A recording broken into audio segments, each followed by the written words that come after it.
السلام علیکم ورحمۃ اللہ وبرکاتہ۔ ناظرین کرام، رمضان شہر القرآن ہے، منتھ آف قرآن۔ تو اس ماہ میں اپنے آپ کو اس کلام مجید کی تلاوت اور سمجھ کے ساتھ جوڑ لیجئے۔ ڈیئر ناظرین، خوش آمدید، مرحبا and welcome to Misbah Ahmed social media. میں اپنے چینل پر نئے آنے والے تمام صارفین سے درخواست کرتی چلوں کہ یوٹیوب کے اس تعلیمی، اصلاحی اور تربیتی چینل کو سبسکرائب کریں، ساتھ میں موجود گھنٹی کے بٹن کو دبا دیجئے تاکہ ہر نئی آنے والی ویڈیو کا نوٹیفیکیشن آپ کو بر وقت پہنچے۔ ظلم و جہالت کے بازار میں اٹھنے والی آواز کو لائک، شیئر اور کمنٹ کی صورت میں سپورٹ کریں۔ وَتَعَاوَنُوا عَلَى الْبِرِّ وَالتَّقْوَى کی عملی مثال بنیں۔ کیونکہ کتنا ہی بد نصیب ہوگا وہ شخص کہ جب کسی چیز کا سیزن ہو، فراوانی ہو، جیسے موسم کے فروٹس ہوتے ہیں، تو جب کسی بھی فروٹ کا سیزن ہوتا ہے تو اس کی کتنی فراوانی ہوتی ہے کہ ہر کسی کی پہنچ میں ہوتا ہے۔ تو یہ رمضان منتھ آف قرآن ہے، اس کو پڑھنا، سمجھنا اور برکتیں، ثواب، اجر حاصل کرنے کا سیزن ہے۔ لیکن اب بھی جو محروم رہا تو پھر کبھی وہ اس کی لذت، مٹھاس اور رحمتیں پا نہیں سکے گا۔ آپ سب جانتے ہیں کہ رمضان سے پہلے میں ڈیفرنٹ ٹاپکس پر آپ کی قرآن و حدیث سے رہنمائی کرتی رہتی تھی، اور وہ سب آپ کے لیے انٹرسٹنگ اور اٹینشن والے تھے کہ آپ کی توجہ بھی حاصل کرتی تھی اور آپ کے لیے وہ فائدہ مند بھی ہوتے تھے۔ لیکن جب سے رمضان شروع ہوا، میں نے سارے ٹاپک سائڈ پہ کیے اور صرف قرآن کے ٹاپک کو اٹھایا اور خلاصہ قرآن کی کلاس شروع کی۔ لیکن بڑی ہی بدقسمتی ہے، افسوس ہے کہ جب سے یہ کلام اللہ کا ٹاپک شروع ہوا، میرے ویورز کم ہو گئے۔ تو اس کا کیا مطلب ہے؟ نہ صرف میرے بلکہ ہر جگہ دیکھ لیں، ہم وہ ہیں، وہ قوم، وہ امت، ایسے لوگ کہ جو دنیا کو تو پسند کرتے ہیں لیکن قرآن کو نعوذ باللہ بورنگ سمجھتے ہیں۔ جی ہاں، یہی بیٹر فیکٹ ہے، یہی تلخ حقیقت ہے کہ ہم قرآن کو زیادہ دیر سن نہیں سکتے، اور اسی لیے تو اللہ نے فرمایا کہ اس کلام کو سمجھنے کے لیے، پڑھنے کے لیے، اجر پانے کے لیے تمہارا پیشنس چاہیے۔ حالانکہ دنیا کے معاملات میں اللہ فرماتا ہے کہ صبر کرو، صبر کرو، امید مت توڑو، غم مت کرو، لیکن جب قرآن کی باری آتی ہے تو پھر ایمان والوں کو کیوں کہا جاتا ہے کہ صبر کرو؟ قرآن میں کیسا صبر؟ مجھے سمجھ آتا ہے کہ قرآن پڑھنے میں بھی صبر درکار ہے، کیونکہ اس کلام کو کھول کر سمجھنے میں اپنے دماغ کو لگانا، اپنے آپ کو بٹھانا، یہ واقعی کسی بڑے دل گردے والے کا ہی کام ہے، صبر والے کا ہی کام ہے، کیونکہ عام انسان زیادہ دیر ٹک نہیں سکتا۔ اللہ فرماتا ہے، یا ایھا الذین آمنوا اصبروا وصابروا ورابطوا، ایمان والو اس میں بھی صبر چاہیے، تمہارا پیشنس چاہیے، تمہاری ہمت چاہیے۔ آپ دیکھیں کہ حفاظ کرام کس قدر ان کے اندر پیشنس ہوتا ہے کہ وہ سارا دن صرف ایک حفظ کی کلاس میں اپنے آپ کو بٹھائے رکھتے ہیں اور قرآن یاد کرتے جاتے ہیں۔ پھر وہ وقت آتا ہے کہ دنیا کی، ڈاکٹرز کی، اپنے سے زیادہ شاید پڑھے لکھے لوگوں کی، جو دنیاوی حساب سے بڑے بڑے ڈگری ہولڈر ہیں، ان کی بھی امامت کروا رہے ہوتے ہیں۔ سبحان اللہ! تو اگر آپ دنیا کی، اس کائنات کی امامت چاہتے ہیں، لیڈرشپ چاہتے ہیں، تو آپ کو قرآن سمجھنے کے لیے پیشنس درکار ہے۔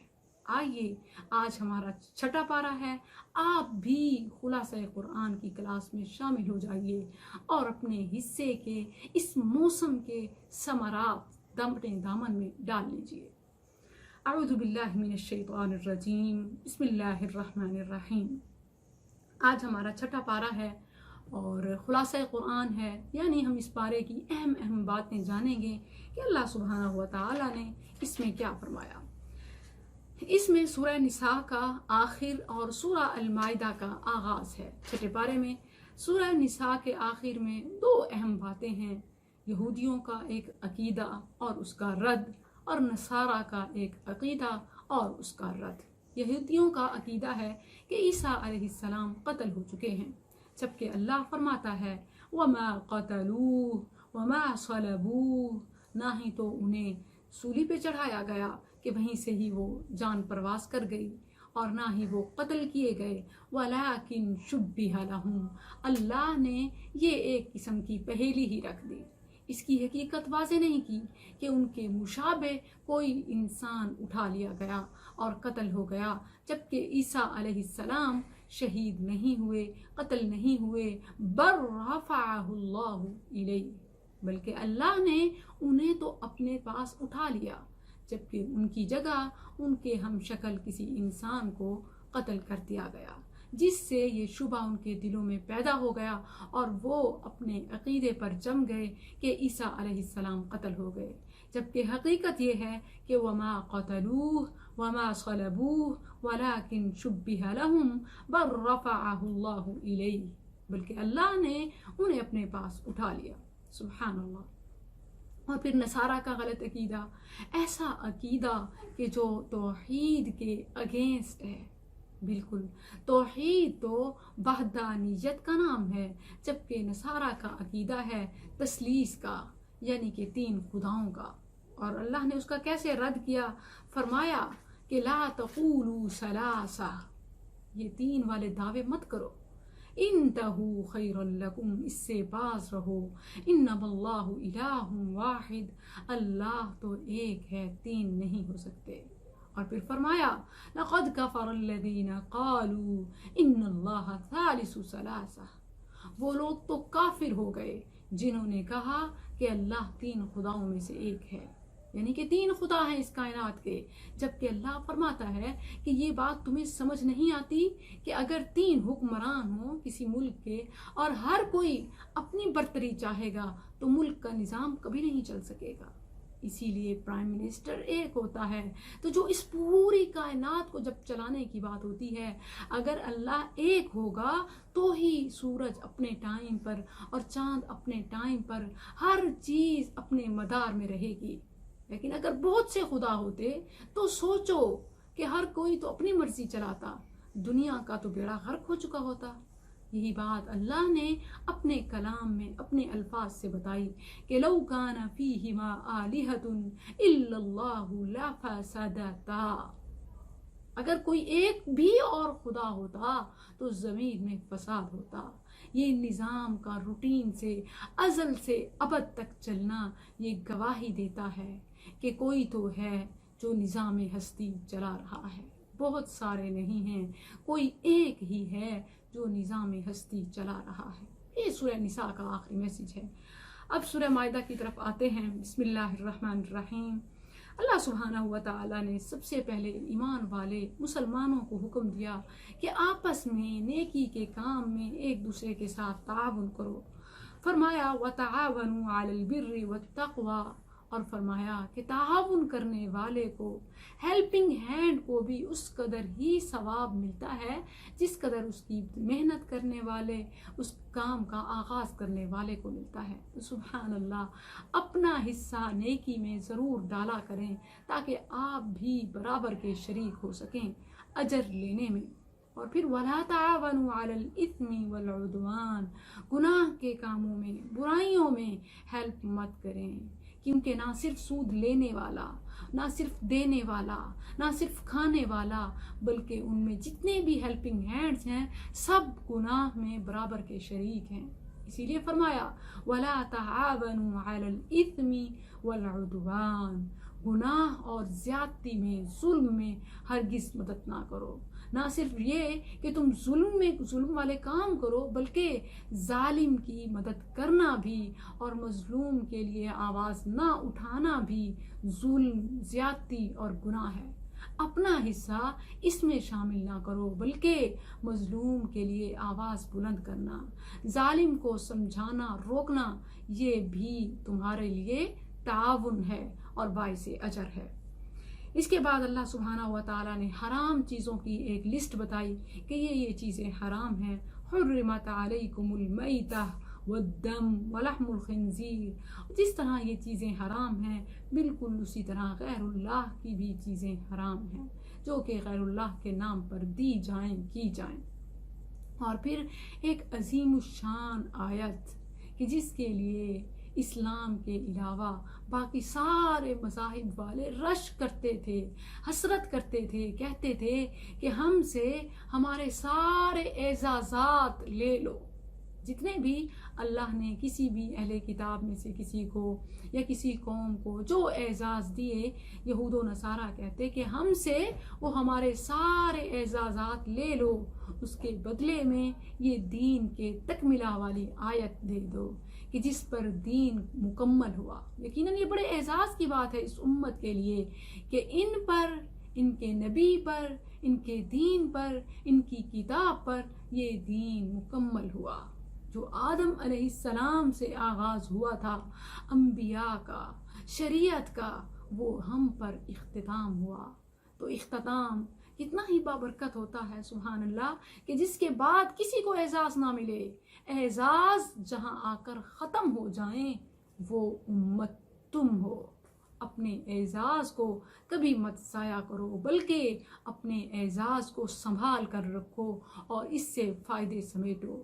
اليوم اکملت لکم دینکم واتممت علیکم نعمتی۔ اتمام نعمت ہے، یہ صرف دین کا مکمل ہونا نہیں ہے بلکہ نعمت کا مکمل ہونا ہے۔ اسی لیے تو اہل کتاب حسرت کرتے تھے کہ ہم سے ہمارے سارے اعزازات لے لو، اس کے بدلے میں ہمیں صرف یہ آیت دے دو۔ اللہ اکبر۔ اس کے بعد اللہ سبحانہ و تعالی وضو، تیمم اور غسل کے احکام بتائے اور آسانیاں ہی آسانیاں رکھی کہ وضو کتنا مختصر ہے تمہیں پاک کرنے کے لیے، اور پانی تمہاری طہارت کی چیز کس قدر عام ہے اور کس قدر آسان ہے۔ اب وضو کا طریقہ یہ تمہیں پاک بھی کرتا ہے، نہ صرف تمہارے جسم کی میل کچیل بلکہ گناہوں سے بھی تمہارے اعضاء کو پاک کرتا ہے۔ یہ اللہ کا دین میں ایک تحفہ ہے۔ اور پھر پانی نہ ہونے کی صورت میں غسل اور وضو کی جگہ تیمم، اور پھر اگرچہ پانی ہو لیکن وضو اور غسل کرنے والے کو اگر پانی سے تکلیف ہوتی ہے، بیماری بڑھ سکتی ہے، تو تیمم کی رخصت ہے۔ کیوں؟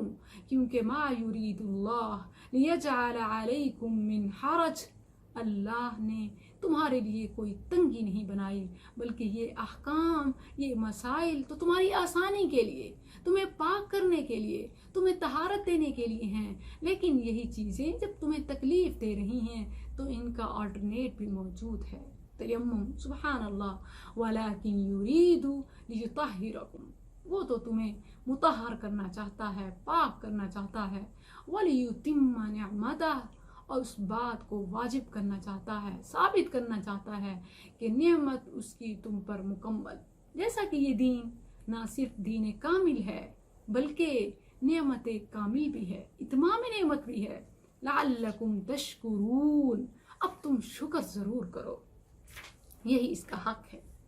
اور پھر سبحان اللہ یہود و نصارہ کا بتایا کہ یہود و نصارہ کس قدر ظالم ہیں جب وہ دعویٰ کرتے ہیں کہ نحن ابناء اللہ و احباؤہ، ہم تو اللہ کے بیٹے اور اس کے محبوب ہیں۔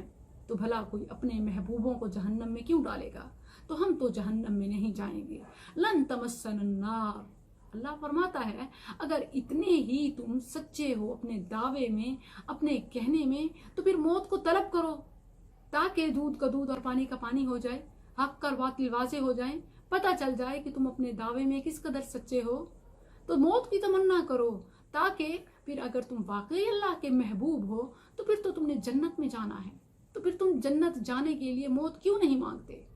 اس لیے کہ انہیں پتہ ہے کہ ہم اپنے کہنے میں جھوٹے ہیں اور یہ کہنے والوں کی سزا جہنم ہے۔ نحن ابناء اللہ و احباؤہ، یہ دعویٰ اتنا آسان نہیں ہے۔ ہاں البتہ یہ کہو نہیں بلکہ اللہ کا محبوب بننے کے لیے وہ کام کرو کہ جس سے واقعی اللہ تم سے محبت کرے، اور اس کا تو ایک ہی طریقہ ہے، ان کنتم تحبون اللہ فاتبعونی۔ وہ اس کلام پر اور اس نبی صلی اللہ علیہ وسلم پر، اس دین پر چلنا ہوگا، اپنے والے طریقوں کو جو کہ ویسے ہی تحریف شدہ ہیں چھوڑنا ہوگا، اور غلط عقائد کو رد کرنا ہوگا، اللہ فرماتا ہے اگر تم اسی اپنے عقیدے پر باقی رہے تو دیکھ لو کہ بل انتم بشر ممن خلق، تم تو مخلوق ہو، بشر ہو، یغفر لمن یشاء ویعذب من یشاء وللہ ملک السماوات والارض وما بینہما والیہ المصیر۔ اس کے بعد اس کائنات میں ہونے والے پہلے قتل کا ذکر ہے، اور وہ ایک عورت کی وجہ سے ہی ہوا، حابیل اور قابیل کا قصہ۔ وَاتْلُ عَلَيْهِمْ نَبَأَ ابْنَيْ آدَمَ بِالْحَقِّ، آدم کے دو بیٹوں حابیل اور قابیل کا قصہ، کہ ایک عورت کی وجہ سے اس کی خوبصورتی اور اس کو اپنانے کے لیے کس طرح ایک بھائی نے اپنے ہی بھائی کو، قابیل نے حابیل کو قتل کر دیا۔ دنیا کا پہلا قتل اس عورت کے لیے۔ یقیناً صادق المصدوق نبی صلی اللہ علیہ وسلم کا فرمان سچ ہے کہ عورت بہت بڑا فتنہ ہے اور شیطان اسی کے روپ میں وار کرتا ہے۔ مسلمانوں، خاص طور پر مسلمان جوانوں، اپنے آپ کو اس عورت کے روپ میں شہوت کے فتنے سے بچا لو، اور اس آدم کے دو بیٹوں کو قصے کو یاد کر لو کہ دنیا میں پہلا قتل اسی عورت کی وجہ سے ہوا۔ آج تمہارا ایمان اسی عورت کے ہاتھوں خطرے میں ہے، بچا لو اپنے آپ کو، عزت کی زندگی گزارو، عظمت کی زندگی گزارو۔ عصمت، پاک دامنی صرف بیٹیوں کے لیے نہیں ہوتی کہ ان کو بتایا جائے اور درس دیا جائے، بلکہ یہ تم پر بھی ایسے ہی لازم آتی ہے۔ اور بالکل اپنی جوانی کی حفاظت کرنے والا، اور ایون جس کو کوئی عورت، شیطان عورت کے روپ میں دعوت دیتا ہے اور وہ رد کرتا ہے، کہتا ہے انی اخاف اللہ، موقع کا فائدہ نہیں اٹھاتا بلکہ موقع کو ضائع کرتا ہے یہ کہہ کر کہ میں تو اپنے رب سے ڈرتا ہوں، ایسا شخص، ایسا بندہ اور ایسی بندی اللہ کے عرش کے سائے کے نیچے ہوں گے اس دن کہ جس دن سورج سوا نیزے پر ہوگا، گرمی کا عالم ہوگا، محشر کا میدان ہوگا، کوئی سایہ نہیں ہوگا۔ اللہ ایسے بندوں اور بندیوں کو اپنے عرش کے سائے کے نیچے رکھے گا۔ عزت اور عصمت اور حفاظت عورت کے لیے نہیں، صرف عورت کے لیے نہیں بلکہ مرد کے لیے بھی اتنی ہی ضروری ہے جو اللہ کے عرش کے سائے میں آنا چاہتا ہے۔ اور پھر اسلام کو دہشت گرد کہنے والوں سنو، چھٹا پارہ یہ میسج دے رہا ہے کہ اسلام تو انسانیت کا محافظ ہے، اور اسلام میں تو ایک انسان کی، مسلمان کی بات نہیں ہو رہی، انسان کی بات ہو رہی ہے کہ انسانیت کی زندگی، ایک انسان کی زندگی گویا انسانیت کی زندگی ہے۔ قرآن کا یہ راز اور یہ اصول آپ کو دنیا بھر میں اور نہ کسی قوم میں، نہ کسی مذہب میں، نہ کسی ملک میں نہیں نظر آئے گا۔ صرف آپ یہ نعمت پائیں گے کہ جہاں ایک انسان، وہ کافر ہی کیوں نہ ہو، اس کا بچانا انسانیت کو سیو کرنے کے برابر ہے۔ اللہ اکبر۔ تو بتائیے کہ اسلام پر دہشت گردی کا لیبل کیا سوٹ کرتا ہے؟ کفار، نان مسلمز، تم تو وہ ہو کہ تمہارے نزدیک تعصب اور ایک دشمنی اس قدر آگے بڑھ چکی ہے کہ تم مسلمانوں کا خون ایسے بہا رہے ہو کہ جس طرح پانی ہے یا شاید اس سے بھی زیادہ سستا، اور انسانوں کو، مسلمانوں کو گاجر مولی کی طرح کاٹا جا رہا ہے، ان کی بستیوں کی بستیاں تباہ کر دی جاتی ہیں۔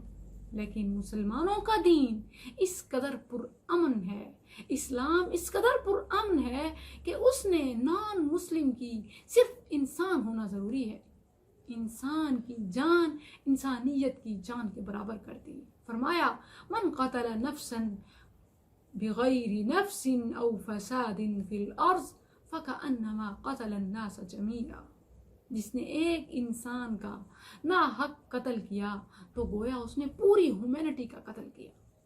اللہ اکبر۔ بتاؤ یہ اصول تم کہاں سے لاؤ گے؟